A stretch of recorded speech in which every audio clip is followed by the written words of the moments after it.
갑자기 비가 와서 여러분 오시는 길 힘들지 않으셨습니까?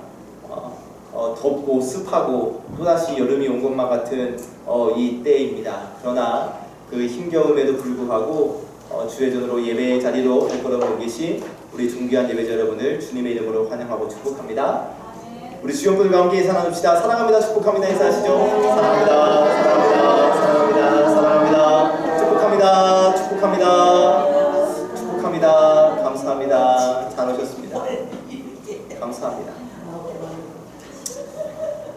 조금 무거운 주제로 시작을 해보려고 합니다. 여러분, 하나님이 갑자기 나를 데려가신다면 어떤 느낌이 들 것 같으세요? 아멘. 아멘. 아멘. 아멘. 어제 오늘 저는 이 죽음에 대해서 좀 생각을 해보게 되었습니다. 왜냐하면 우리 교단 파송 선교사 중에 한 분이 저랑 제가 안면만 알고 있는 사이라서 친한 사이가 아니어서 저랑 동갑 아니면 저랑 한 살 어리거나 그쯤이 될 텐데 어제 심장마비로 하나님의 부르심을 받았습니다. 인도네시아에서 선교 사역을 하다가 지난 주간에 심정지가 와서 급하게 전국 교회에서 헌금을 걷어서 급하게 그 병원, 그쪽 병원비, 항공료, 또 심장을 뛰게 하는 기계를 받고 어제 아침에 도착을 해서 바로 명지병원으로 옮겨졌지만 이렇게 하나님께서 여기까지다 하셔서 불러가셨어요. 저랑 같은 나이니까 그리고 사역을 하는 사람이니까 참 어떨까 라는 생각을 해봤어요. 그리고 또 그 사모님이 아마 제 그 올라온 글 보니까 정확한 그 시기는 모르겠으나 최근에 갑상선암 판정을 받아서 또 수술을 했더라고요. 야, 이걸 어떻게 받아들일 수 있을까 라고 생각을 하는데, 목회자들 이렇게 톡 연락하는 그 방에 그 김영생 선교사님이신데 그 선교사님의 설교 영상이 공유가 된 거예요. 근데 그 선교사님이 이런 설교를 합니다. 막 펑펑 울면서 그 인도네시아의 힘겨운 사역에 대해서 이렇게 힘든 것들을 이야기하면서 나는 힘들어도 주님이 박수 받으실 수만 있다면 자기는 이 길을 걷겠습니다 라고 그렇게 고백을 하더라고요. 그러면서 그 설교를 한 지 얼마 지나지 않아서 이제 하나님께 부르심을 받은 거예요. 그러면서 생각을 해봤습니다. 과연 나는 하나님이 나를 언제 부르실지 하나님의 소관이지만 그렇게 갑자기 하나님이 나를 부르셨을 때 하나님 저 할 만큼 다 했습니다. 이제 만족합니다 라고 하나님 앞으로 나아갈 수 있을지, 아니면 하나님 조금만 더 기다려주세요. 저 이제라도 열심히 해볼게요 라고 하나님의 뜻을 거부하고자 하는 마음이 있을지 라는 것을 생각해 볼 때에 주님이 나를 부르신 날, 우리를 부르신 날은 우리는 알 수 없잖아요. 그러니까 매 순간 정말 하나님께서 나를 부르실 때 기쁨으로 그 부르심에 응답할 수 있도록, 순종할 수 있도록 매일의 삶에서 충성을 다해야겠노라는 생각을 해보게 되었습니다. 사역자의 삶뿐만이 아니라 우리 성도들의 삶이 그래야 한다는 것입니다. 사랑하는 여러분, 너무나 무거운 이야기로 시작했지만 그래도 어쨌든 우리가 한 번쯤은 다 겪어야 하는 일이기에 우리 주님께서 정말 우리를 부르실 때 하나님 저 정말 하나님 앞에서 할 만큼 했습니다. 진실과 정직함으로 충성을 다했습니다 라고 고백하며 웃으면서 하나님께 불림을 받을 수 있는 우리 모두가 되기를 소망합니다. 자, 출애굽기 강해 설교가 계속 이어지고 있는데요. 이제 대부분 성경 일독하면 1차 위기가 여기입니다. 10계명까지는 이제 내가 아는 말씀이고, 또 홍해 사건과 이 광야 생활이 그래도 좀 스펙타클하기 때문에 막 재미있게 있다가 이제 본격적으로 율법의 내용에 대해서 들어가기 시작하면 뭔가 나랑 동떨어진 얘기 같고, 그래서 이제 여기서부터 성경 읽기가 막히기 시작하는 부분이 이제 시작이 되어져요. 그래서 읽은 듯 하나 잘 알지 못하는 말씀, 어디서 한번 들은 것 같기는 하나 나와 상관없는 말씀으로 여겨졌던 그러한 말씀들이 이어질 텐데, 그러나 여러분, 분명 하나님께서 성경을 통해서 우리에게 이 말씀을 기록해 주셨다는 것은 우리에게 하실 말씀이 있다는 것 아니겠습니까? 조금 어려울지라도, 조금 지루할지라도 여러분, 선포되어지는 말씀을 통하여 오늘 나에게 주시는 하나님의 말씀을, 하나님의 뜻을 분별하시기를 주의 이름으로 축복합니다. 출애굽기는 세 덩어리로 나눠진다 라고 누차 말씀을 드렸습니다. 1장에서 18장까지는 출애굽 구원의 사건, 19장에서 24장까지는 시내산 언약, 하나님과 계약을 맺는 장면, 그리고 25장부터 40장까지는 성막에 관한 말씀을 주시는데, 자, 오늘 우리가 받은 말씀은 21장이니까 시내산 언약 장면이죠. 그리고 그 중에서도 오늘 우리가 받은 말씀은 시민법, 의정부 시민 할 때 그 시민법이라고 알려진 율법을 받는 장면입니다. 이 시민법을 한마디로 정리를 하면 사람답게 살라는 말씀입니다. 사람이 사람답게 살아야 한다. 이상한 사람이 되는 것 아니라, 짐승처럼 사는 것이 아니라 정상적인 사람, 사람다운 사람으로 살아야 한다라는 것을 말씀해 주시는 거예요. 그 첫 번째로 오늘 사람을 소중히 여기는 삶에 대해서 말씀해 주시는데, 첫 번째는 히브리 남종에 대해서, 두 번째는 히브리 여종에 대해서, 그리고 세 번째는 사람의 생명을 소중히 여기는 삶에 대해서 오늘 우리에게 말씀해 주십니다. 바라기는 여러분, 오늘 말씀을 통해 우리 모두 사람을 소중히 여기는 하나님의 백성다운 삶을 회복하게 되시기를 참 좋으신 예수 그리스도의 이름으로 간절히 축복합니다. 아멘. 1절 말씀부터 함께 출발해 보겠습니다. 1절 말씀 함께 읽습니다. 시작. 내가 백성 앞에 세울 법규는 이러하니라. 아멘. 내가 백성 앞에 세울 법규는 이러하니라. 여기 법규라는 말은 재판, 형벌이라는 뜻으로 재판법을 의미하는 단어인데요. 그래서 여러분 21장부터 23장까지의 말씀은 이스라엘 백성들이 이 공동체, 사회라는 공동체 안에서 살아갈 때 지켜야 할 원칙들을 말씀해 주신다라는 것을 말씀해 주시는 거예요. 다시 오늘 우리가 받은 말씀, 그리고 23장까지 이어지는 말씀은 이 사회라는 공동체 안에서 지켜야 할 원칙에 대한 말씀이다. 2절 말씀입니다. 시작. 네가 히브리 종을 사면 그는 6해 동안 섬길 것이요 7째 해에는 몸값을 물지 않고 나가 자유인이 될 것이며. 아멘. 자, 먼저 말씀하신 것은 히브리 종을 살 때 어떻게 해야 하는가에 대한 원칙입니다. 여기 히브리 종이라는 말은 같은 이스라엘 민족들 가운데, 이스라엘 사람들 가운데 그 중에서도 노예로 팔린 사람들을 의미해요. 자, 그러면 하나님께서 시민법, 이 사회라는 공동체 안에서 살아야 할 원칙에 대해서 말씀하실 때 가장 먼저 이 노예, 종으로 팔린 사람에 대해서 말씀하시는 이유가 무엇일까요? 이 사회, 공동체에서 살아가야 할 원칙에 대해서 말씀하시면서 가장 먼저 노예에 대해서 말씀해 주시는 것은 이 사회가 가장 관심을 가지고 돌봐야 할 대상이 바로 종으로 팔린 사람이라는 것이다. 이런 것을 여러분 우리가 알아야 합니다.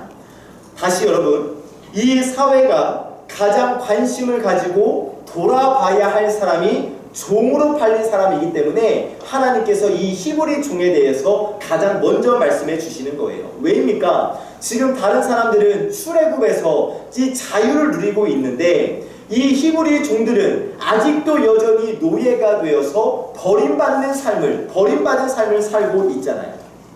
같은 민족이지만 노예로 팔린 사람들, 여러분 왜 노예가 되었겠습니까? 대부분 형편이 어려워서 종으로 팔린 사람들 아니겠습니까? 형편이 어려워서 빚을 지고 빚을 갚을 수 없기 때문에 노예로 팔려가게 된 거예요. 그래서 같은 민족이라면 이런 사람들을 불쌍히 여기고 그들에게 은혜 베푸는 삶을 살아야 한다는 겁니다. 그래서 그는 6해 동안 섬길 것이요. 그러니까 6년 동안만 종으로 부리고 7째 해는 몸값을 물지 않고 나가 자유인이 될 것이며 6년 동안만 종으로 부리고 그 다음에는 자유를 주어서 해방시키라는 명령을 주시는 거예요. 왜? 다른 나라에서는 한 번 노예가 되면 평생 노예가 되어서 살아가는 것이지만 너희는, 이스라엘은, 하나님의 나라, 하나님의 백성들은 그렇게 하지 말라는 겁니다. 다시, 다른 나라의 경우에는 한 번 노예가 되면 평생을 노예로 살아야 하지만 너희들은, 이스라엘 공동체는 그렇게 하면 안 된다는 거예요. 평생 노예로 살기 위해서는 안 된다는 거예요. 여러분, 우리는 세상 사람들이 다 그렇게 살기 때문에 우리도 그렇게 살아도 돼. 여러분, 이 생각을 버려야 합니다. 그것을 당연하게 생각하면 안 됩니다. 이 세상 사람들은 다 그렇게 살아도 우리 믿는 사람들은 다르게 살아야죠. 명백한 구별이 있어야 한다는 거예요. 그것을 바로 거룩이라고 이야기하는 거예요. 그래서 풀어줘야 할 사람들은 풀어주고 돌아봐야 할 사람들은 돌아보고 챙겨줘야 할 사람들은 챙겨주는 삶을 살아라. 이것이 하나님 나라의 백성이다 라고 말씀해 주십니다. 3절 4절 말씀입니다. 시작. 만일 그가 단신으로 왔으면 단신으로 나갈 것이요 장가 들었으면 그의 아내도 그와 함께 나가려니와 만일 상전이 그에게 아내를 주어 그의 아내가 아들이나 딸을 낳았으면 그의 아내와 그의 자식들은 상전에게 속할 것이요 그는 단신으로 나갈 것이로되. 아멘. 자, 종이 되기 전부터 아내와 자식이 있었다면, 그러니까 아내와 자식이 있는 상태로 종이 되었다면 자유인이 되게 할 때 아내와 자식도 함께 해방시켜줘라 라고 말씀하시는데, 그런데 4절 종이 된 이후에 주인이 아내를 구해주어서 자식을 낳았다면 그 아내와 자식은 주인의 소유다 라고 말씀을 주셔요. 이런 경우에는 자기가 어떠한 재산권, 권리를 주장할 수 없고 혼자 단신으로 해방되어 나가야 한다 라고 말씀하십니다. 5절 6절입니다. 시작. 만일 종이 분명히 말하기를 내가 상전과 내 처자를 사랑하니 나가서 자유인이 되지 않겠노라 하면 상전이 그를 데리고 재판장에게로 갈 것이요 또 그를 문이나 문설주 앞으로 데리고 가서 그것에다가 속옷으로 그의 귀를 뚫을 것이라.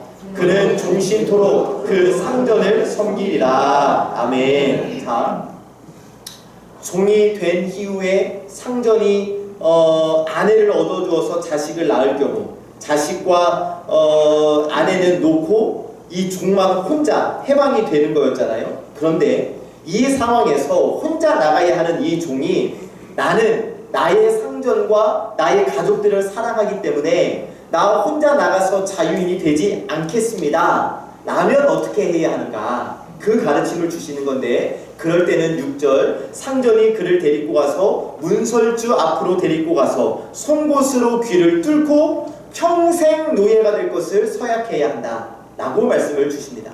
충분히 자유인이 될 수 있지만 주인을 사랑하고 가족을 사랑하기 때문에 평생 노예의 삶을 선택한 거예요. 자, 여러분, 이처럼 주인을 사랑하고 가족을 사랑하기 때문에 평생 노예로 살아가는 사람을 헬라어로, 그리스어로, 신약의 언어로 둘로스라고 합니다. 노예, 종이라는 뜻이에요. 여러분, 둘로스 선교회 들어보셨습니까? 네, 들어보신 분 계실 거예요. 김남국 목사님이라는 그래도 교회 설교에 영향력 있는 목사님이 세우신 선교회인데 둘로스 선교회. 이 둘로스는 종, 노예라는 뜻이에요.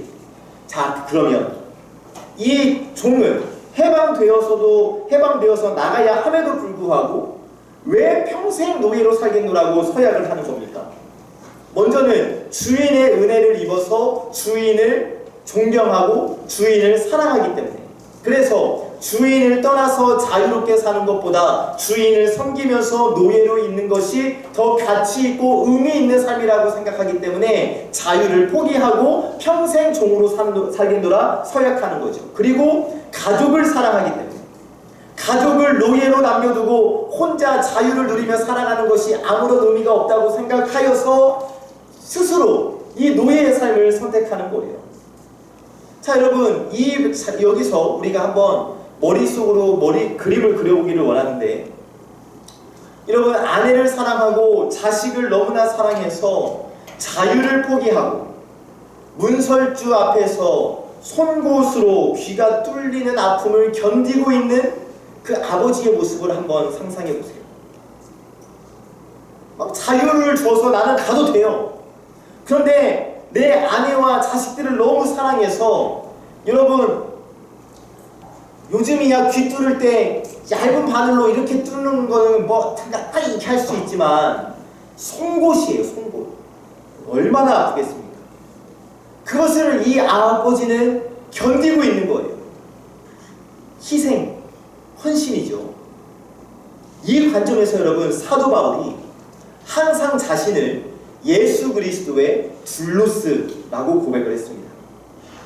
자기는 이미 귀에 송곳을 뚫은 사람이며 평생 예수 그리스도의 노예로 살기로 결단했다라는 것을 고백한 거예요. 그럼 사도 바울은 왜 이런 둘로스가 된 것입니까? 주님의 은혜를 받아서 주님을 사랑하는 사람이 되었고, 또 영적 가족인 교회를 사랑하는 사람이 되었기 때문이에요. 바울은 예수님 없이 자유를 누리는 것은 아무런 의미가 없고, 영적 가족인 교회 없이 혼자 자유를 누리는 것은 무의미하다라는 것을 깨달았던 것이죠. 그래서 바울은 나는 주님을 사랑하고 나는 영적 가족들을 사랑하기 때문에 나는 평생 주님의 둘로스, 주님의 노예로, 주님의 종으로 살겠노라라고 고백을 했습니다. 그렇게 평생 주님을 위한 삶을 살고 교회를 위해 살아가는 둘로스의 삶을 살았던 거예요. 그리고 다윗은 이렇게 합니다. 시편 84편 10절 시작. 주의 궁정에서의 한 날이 다른 곳에서의 첫날보다 나은즉 악인의 장막에 사는 것보다 내 하나님의 성전 문지기로 있는 것이 좋사오니. 아멘. 여러분, 주님을 떠난 삶, 교회를 떠난 삶은 아무런 의미가 없다는 것을 고백하고 있는 거예요. 사랑하는 여러분, 오늘 저와 여러분들의 삶에도 이런 변화가 있게 되기를 주의 이름으로 간절히 축복합니다. 주님을 너무나 사랑하여서 우리 영적 가족들, 우리 성도들을 너무나 사랑하여서 주님의 둘로스로 살겠노라는 고백이 저와 여러분들에게 있기를 예수 그리스도의 이름으로 간절히 축복합니다. 아멘. 여러분, 알고 계시는 분이 계실지 모르겠지만 제가 대학교 1학년 때 귀를 뚫었습니다. 그때 유행이었어요. 토요일날 수원역 지하상가에 내려가서 귀를 뚫고, 이 귀를 뚫고 막히면 안 되니까 이 귀걸이를 한 채로 교회에 갔습니다. 근데 제가 교육전도사였거든요. 담임 목사님이 딱 보고 하시는 말씀이 있었어요. 뭔 종놈이 왔어? 너 무슨 의미인지 알고는 들었니? 저 아니요 목사님, 그냥 유행이라 저도 뚫어봤습니다 했더니 목사님께서 이 말씀을 펼쳐주시면서 이것은 종, 노예라는 거야. 네가 귀를 뚫었다라는 것은 네가 너의 행동에 책임을 져야 한다는 것을 의미한다 라는 가르침을 주셨어요. 그래서 저는 이 귀 뚫은 게 좀 창피하기도 하지만서도 그래도 나름 이 영적 의미를 부여해서 저도 바울처럼 둘로스로 살겠다라고 가끔 한 번씩 제 눈에 보일 때마다 그렇게 생각을 해보곤 하는데요. 어쨌든 여러분, 정말 우리가 주님을 위해 살아가는 것이, 교회를 위해 헌신하는 것이 가장 의미 있는 삶이다라는 것을 우리가 깨달아 알아. 이 깨달음만으로 그치는 것이 아니라 정말 주님을 위해, 교회를 위해 힘을 다해 살아가는 우리 모두가 되시기를 예수 그리스도의 이름으로 간절히 축복합니다. 아멘. 7절 말씀입니다. 시작.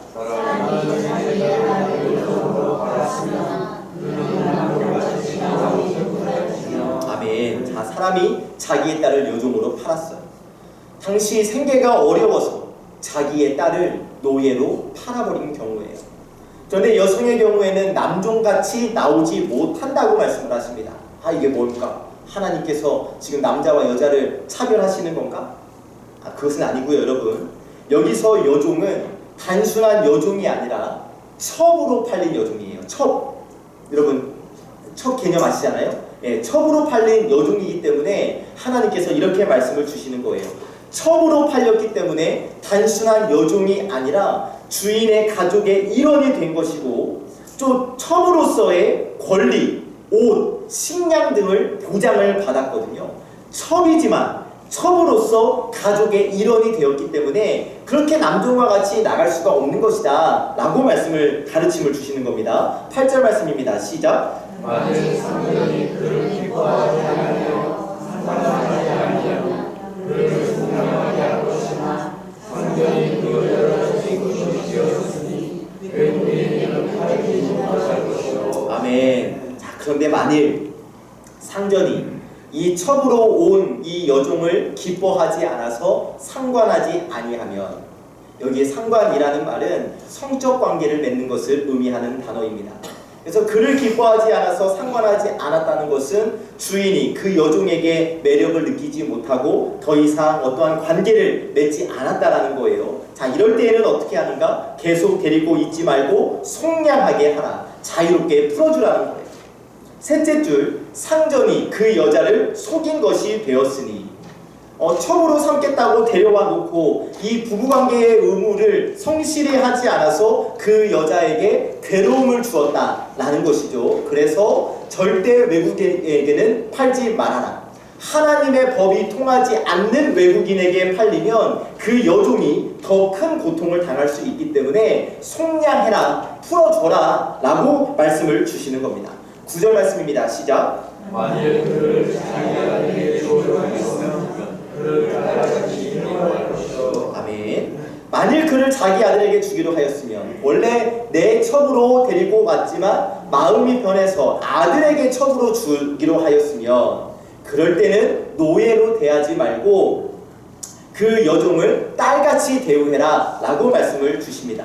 여종으로 팔려왔을지라도 이제 자기 아들의 첩이 되었기 때문에 그 여종을 함부로 대하거나 노예로 부려먹어서는 안 된다. 10절입니다. 시작. 만일 상전이 다른 여자에게 장가할지라도 그 여자의 음식과 의복과 묵주자는 것은 끊지 말 것이요. 아멘. 자, 이것은 새로운 여종을 또 첩으로 받아들인 경우, 이때에도 먼저 첩으로 들어온 여종이 누려야 할 혜택과 권리들을 빼앗아서는 안 된다. 필요한 음식과 의복을 제공하는 것은 물론이고 동침하는 것도 끊어서는 안 된다. 그러니까 평생 생과부로 지내게 하지 말라고 말씀을 주시는 겁니다. 11절입니다. 시작. 그가 이 시간을 시행하지 않으면 여자는 속전을 내지 않고 거저 나가게 할 것이니라. 아멘. 자, 이 세 가지를 시행하지 아니하면, 앞에서 나오는 음식, 의복, 동침하는 것을 행하지 아니하면, 이 세 가지를 해주기 싫다면 속전을 내지 않고 거저 나가게 하라.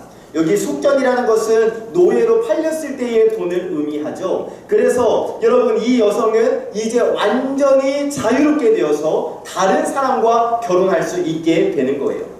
자, 여러분, 지금 이 말씀이 선포되는 시기는 우리나라로 치면 고조선 시대입니다.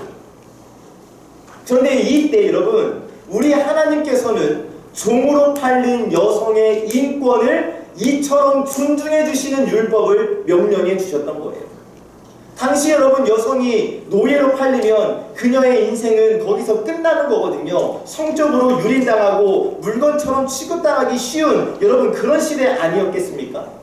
자, 그러면 이런 시대에 이처럼 종으로 팔린 여성의 인권을 존중해 주라고 명령하신 이유가 무엇인가? 그것은 바로 같은 동족이며 같은 민족이기 때문에, 그러니까 한 피바다 한 몸 이룬 형제 자매이기 때문에, 여러분 이 말씀을 이거는 옛날 얘기지 우리와 상관없어 이렇게 받으실 것이 아니라 오늘 우리에게 주시는 말씀으로 여러분 재해석해서 말씀을 받으면 같은 구원을 경험한 하나님 나라의 백성이기 때문에 서로를 존귀하게 여기고 서로를 존중할 수 있어야 한다는 말씀입니다. 무슨 말씀인가? 어떠한 사람이라도 구원받아 하나님의 자녀가 되었다면 그 사람을 당연히 가족처럼 여길 수 있어야 한다는 거예요. 하나님의 자녀들 중 곧 우리 교회 공동체 안에 머무는 사람들 중 함께 예배하는 사람들 중 우리가 멸시하고 조롱하고 함부로 대할 수 있는 사람은 단 한 사람도 없다는 것입니다. 바로 그 사람도 때로는 내가 못마땅하게 여기는 바로 그 사람도 하나님이 귀히 여기시는 하나님의 자녀라는 사실을 알고 소중히 여기는 삶을 살아야 한다는 거예요. 여러분 지금까지 말씀을 정리해보면 같은 출애굽을 경험한 사람들이잖아요. 이 출애굽의 은혜, 구원의 은혜를 경험한 사람들 중에 비참하게 살아가는 사람이 있어서는 안 된다는 것을 말씀해 주시는 겁니다. 이런 약자들은 더욱 관심과 은혜가 필요하다는 거예요. 그리고 이런 사람들을 돌아보고 섬길 때 하나님께서 기뻐하신다는 것이죠. 그때 한 사람도 소외됨이 없이 진정한 가족이 되는 공동체로 세워질 수 있게 되는 거예요. 여러분 저는 이 말씀을 오늘 우리가 이렇게 말씀을 받기를 원합니다. 여러분 오늘날 우리 교회 공동체 안에도 말로 표현할 수 없을 정도로 참으로 힘겹게 살아가는 분들이 계십니다. 다 내놓고 말하지 않아도 여러분 있습니다. 표현하지 못하고 그냥 혼자 끙끙 앓고 있지만 여러분 그러나 우리가 이런 분들을 외면하면 안 된다는 거예요. 조금이라도 더 넉넉한 내가 신경지체들을 돌아보고 섬겨주고 채워주는 삶을 살아야 한다는 겁니다. 그때 우리 교회 공동체가 진정한 영적 가족 공동체가 될 수 있는 거예요. 우리 예수님 산상수훈을 통하여 긍휼히 여기는 자가 긍휼히 여김을 받을 것이다 라고 말씀해 주셨습니다. 우리 형제를 불쌍히 여기고 그들을 돌아보며 최선을 다해서 섬기는 삶을 살면 하나님도 나를 불쌍히 여기시고 나의 필요를 돌보시며 나를 지원해 주시고 내 인생을 복되게 해주실 것이라는 약속의 말씀이에요. 자 반대로 형제인데 자매인데 여러분 막 무자비하게 짓밟으면 안 되지. 여러분 하나님은 우리를 언약 백성으로 삼으시고 우리에게 권세를 주셨는데 어떠한 권세를 주셨는가? 너를 축복하는 자에게 내가 복을 내리고 너를 저주하는 자를 내가 저주할 것이라는 권세를 주셨어요. 무슨 말이냐? 내가 형제들을 어떻게 대하느냐에 따라 하나님도 나를 다르게 대하신다는 거예요. 그래서 여러분 절대 우리 교회 공동체 안에서 잔인하고 비열하고 무자비한 사람이 한 사람도 없게 되기를 주의 이름으로 축복합니다. 아멘. 지금처럼 너무 잘하고 계시니까 지금처럼 특별히 여러분 무관심한 자가 되어서는 안 돼요. 관심을 기울이셔야 합니다. 그래서 우리 가운데 불행하게 살아가는 사람이 한 사람도 없도록 돌아보는 삶을 살아야 합니다. 아멘. 이것이 바로 여러분 언약 백성다운 삶이며 인간다운 삶을 회복한 아름다운 삶인 거예요. 그래서 여러분 작은 실천사항 하나 드리겠습니다. 여러분들 수요 예배자들에게만 드리는 실천사항입니다. 우리 교회 안에서 한 사람도 외롭지 않도록 우리가 먼저 앞장섭시다. 아멘. 무엇이냐면 주일날 예배 마치고 식당에 내려가셔서 누군가가 혼자 식사하고 있다면 여러분들이 같이 앉아주세요. 우리 교회에서 혼자 드시는 분들이 몇 분 계십니다. 등록한 지 얼마 안 되신 분들이에요. 식사하고 가세요 붙잡으면 그냥 앉아서 혼자 식사하고 가시는 분들이 종종 있어요. 그래서 제가 인사하고 이렇게 같이 먹으려고 보면 이제 그때는 늦었어요. 이미 식사를 거의 다 하셨어요. 그런데 여러분 내가 먼저 그 앞에서 함께 식사를 해준다면 그건 얼마나 좋을까요? 네. 여러분들 혼자 식사하는 거 좋아하십니까? 아니요. 저는 혼자 밥 먹느니 저는 굶어요. 저는 그런 사람이에요. 그런데 요즘이야 저 국밥집 하나 맛있는 집을 하나 찾아가지고 저 국밥집은 혼자 가서 먹기도 하지만 근데 정말 혼자 먹는 게 너무 싫어요. 차라리 굶는 게 훨씬 낫다고 생각하는 사람이에요. 그분도 혹시 그러진 않을까요? 그래서 여러분들에게 드리는 숙제예요. 아무나 못 드려요. 수요예배 나올 정도 되니까 숙제 드리는 거예요. 여러분들이 누군가와 식사를 같이 드셔주시는, 그렇게 섬겨주시는 우리가 되기를 원합니다. 감사해요. 하나님은 우리가 이런 삶, 서로 사랑하고 섬기고 돌봐주고 필요를 채워주고 이런 삶을 회복하기를 원하셔서 어린 양의 피로 애굽의 권세에서 우리를 구원하여 하나님의 백성 삼아주신 거예요. 우리 교회가, 우리 모두 구원받은 언약 백성답게 서로를 돌아보고 필요를 채워주고 함께 풍성한 삶을 향해 나아가는 아름다운 가족 공동체를 아름다운 가족 공동체로 세워지는 우리 교회가 되기를 참 좋으신 예수 그리스도의 이름으로 간절히 축복합니다. 아멘. 12절 말씀입니다. 시작. 사람을 쳐 죽인 자는 반드시 죽일 것이다. 아멘. 사람을 쳐 죽인 자는 반드시 죽일 것이다. 모든 인간의 범죄 중에 살인죄를 가장 심각하게 여기신다는 것을 말씀해 주십니다. 왜 하나님께서 살인을 가장 심각한 죄로 여기십니까? 살인은 단순히 한 사람의 생명을 앗아가는 정도가 아니라 그 사람 안에 있는 하나님의 형상을 파괴하는 죄가 되기 때문입니다. 13절입니다. 시작. 만일 사람이 고의적으로 한 것이 아니라 나 하나님이 사람을 그의 손에 넘긴 것이면 내가 그를 위하여 한 곳을 정하리니 그 사람이 여기로 도망할 것이며. 아멘. 자, 그런데 고의로 살인한 것이 아니라 하나님의 때가 되어 죽게 되었을 때 공교롭게 그 사람에 의해서 된 것이라면 피할 길을 열어주신다는 거예요. 조금 그러니까 하나님의 때가 되었어요. 이 사람은 죽게 되었어요. 그런데 이유가 뭐가 됐든지, 내가 이 사람에게 손을 댔든지, 내 발에 걸려 넘어졌든지 어땠든지 간에 내가 이 사람의 죽음에 어떠한 작은 원인이라도 제공했다면, 하나님의 때임에도 내가 작은 원인이라도 제기했다면 죽일 것이 아니라 피할 길을 열어주신다. 여기에 한 곳을, 셋째 줄에 한 곳을 정하신다라고 말씀해 주셨는데 도피성이라고 합니다. 가나안 땅 6군데에 이 도피성을 만들어서 누구든지 빠르고 쉽게 도망할 수 있도록 하나님께서 장치를 마련해 주신 거예요. 14절입니다. 시작. 사람이 그의 이웃을 고의로 죽였으면 너는 그를 내 제단에서라도 잡아내려 죽일지니라. 아멘. 자, 그러나 사람이 그의 이웃을 고의로 죽였으면 그를 하나님의 제단에서라도 잡아내려 죽이라.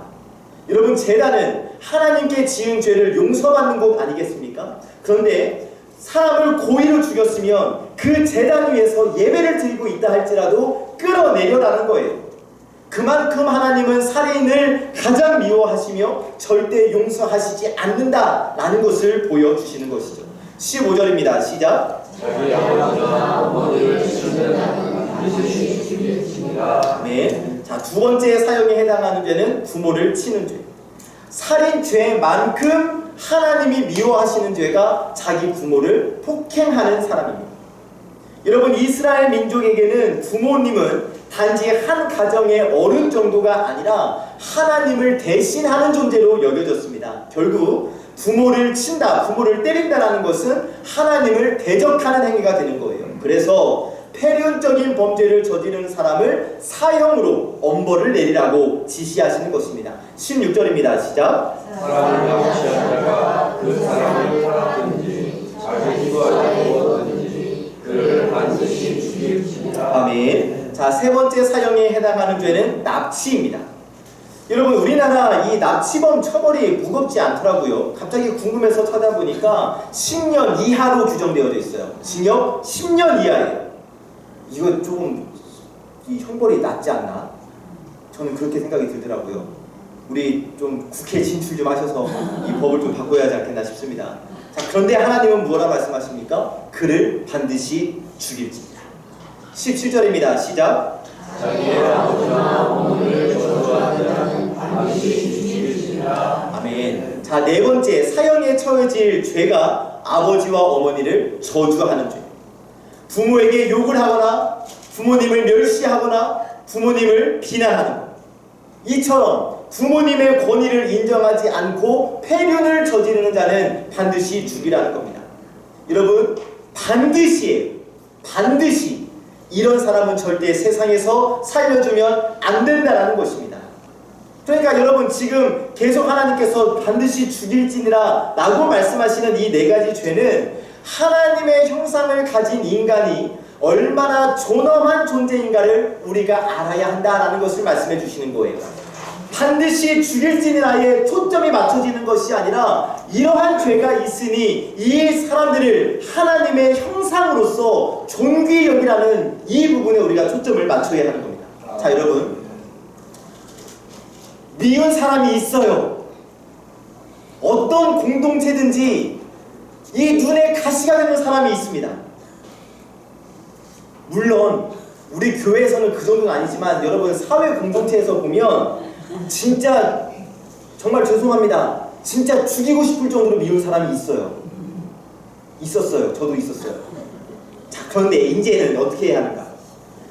정말 죽도록 미운 사람이 있을 때 그 안에, 그 사람 안에도 하나님의 형상을 볼 수 있어야 한다는 거예요.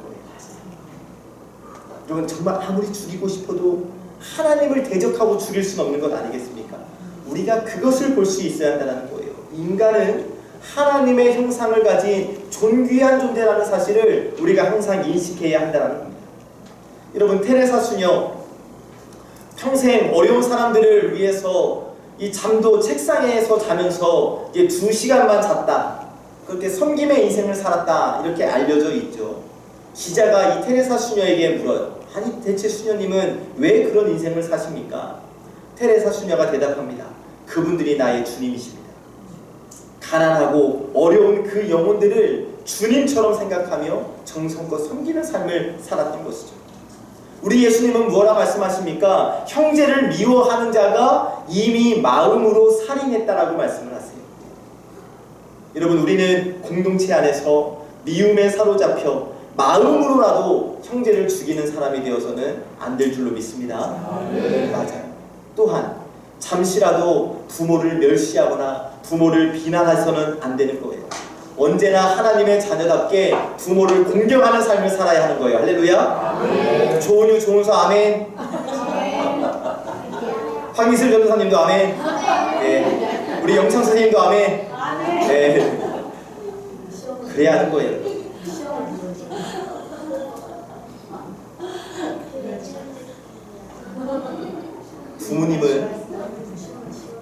부모님은 하나님께서 하나님 대신하여 나에게 보내주신 선물이라는 생각이 우리에게 있어야 하는 겁니다. 하나님이 바쁘시잖아요. 얼마나 바쁘세요. 온 세상을 다 주관하셔야 하는데, 그런데 나를 위해서 특별 관리해 주시기 위해서 나에게 부모님을 허락해 주신 거예요. 여러분, 이 마음이 우리에게 있다면 부모님을 하나님 대하듯 할 수 있겠죠. 아멘. 자, 사형죄에 해당하는 죄를 말씀해 주셨는데 2가지는 살인죄였고 2가지는 부모님에 대한 죄였어요. 여러분, 언제나 생명을 존중하는 삶을 살아야 할 것이고 부모님을 공경하는 삶을 살아야 하겠습니다. 그래서 아멘. 하나님의 마음을 불편하게 하는 사람이 아니라 하나님의 마음을 행복하게 해드리는 삶을 살아가는 저와 여러분들이 되시기를 주님의 이름으로 축복합니다. 아멘. 말씀을 정리합니다.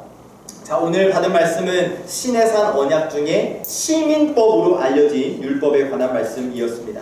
시민법, 천국 시민으로 살아갈 수 있는 방법이에요. 가장 하나님의 백성답게 살아가는 것이 무엇인가를 보여주는 말씀. 그 중에서 가장 먼저 하신 말씀이 무엇입니까? 사람을 소중히 여기는 삶을 살아야 한다. 특히 함께 구원받은 백성들 중에 어려운 사람들을 긍휼히 여기고 그들에게 은혜 베푸는 삶을 살아야 한다는 것을 말씀해 주셔요. 우리 같은 교회 공동체 안에 비참하고 불행하게 살아가는 사람이 한 사람도 없어야 한다는 거예요.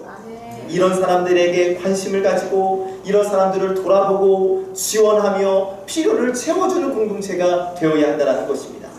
그리고 같은 공동체 안에서는 미움에 사로잡혀 마음으로 살인해서는 안 된다. 또 잠시라도 부모를 멸시하거나 폐륜적인 삶을 살아서는 안 된다. 정말 한 영혼을 소중하게 여기고 생명을 존중하는 삶을 살고 부모님을 공경하는 삶을 통해 하나님의 백성다운 삶을 살아야 할 것을 오늘 우리에게 말씀해 주셨습니다. 여러분, 하나님의 백성은 하나님의 백성답게 살아야죠. 짐승처럼 말이죠, 비열하고 잔인하고 공격적으로 살면 되겠습니까? 아닙니다. 우리 하나님의 자비하심처럼 우리도 서로 자비로 대하고 친절하게 대하고 존중하며 대하는 삶을 살아야 합니다. 긍휼히 여기는 자가 긍휼히 여김을 받습니다. 우리 공동체 안에서 사나운 짐승이 아니라 하나님의 언약 백성답게 서로 친절하며 서로 돌아보며 서로 존중하며 서로 채워주는 아름다운 우리 송암회 공동체가 되기를, 그 일을 위해서 저와 여러분들이 먼저 발벗고 나서게 되기를 참 좋으신 예수 그리스도의 이름으로 간절히 축복합니다. 아멘. 기도하겠습니다. 하나님 감사합니다. 주님의 백성들을 모으셔서 주님의 말씀을 들려주시니 고맙고 감사합니다. 하나님, 저희가 이 세상 속에서 하나님 백성다운 삶을 살기를 원합니다. 세상의 방식과 세상의 요구가 아닌 하나님의 방식과 하나님의 말씀을 따르는 삶을 살기를 원합니다. 무엇보다 오늘 주신 말씀대로 하나님의 형상인 사람을 소중하게 여기는 삶을 살기를 원합니다. 먼저 우리 가족들을 진심으로 사랑하는 마음을 허락하여 주시옵소서.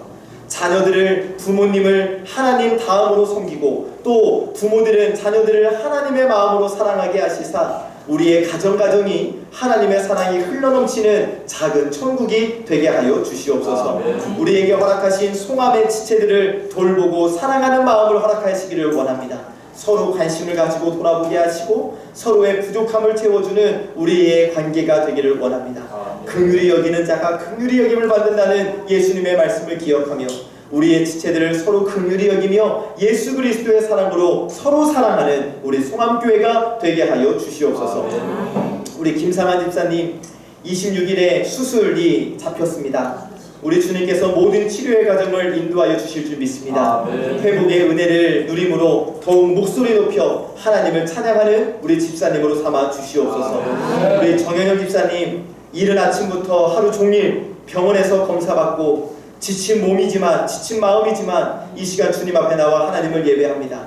수술 얘기도 나오고 있습니다. 우리 주님, 정현영 집사의 병의 근원을 하나님은 아시지요. 의학에만 맡기지 마시고 하나님께서 친히 치유하여 주시기를 간절히 원합니다. 오랜 시간 고생하고 있는데 불쌍히 여기셔서 건강한 몸으로 하나님을 찬양케 하여 주시옵소서.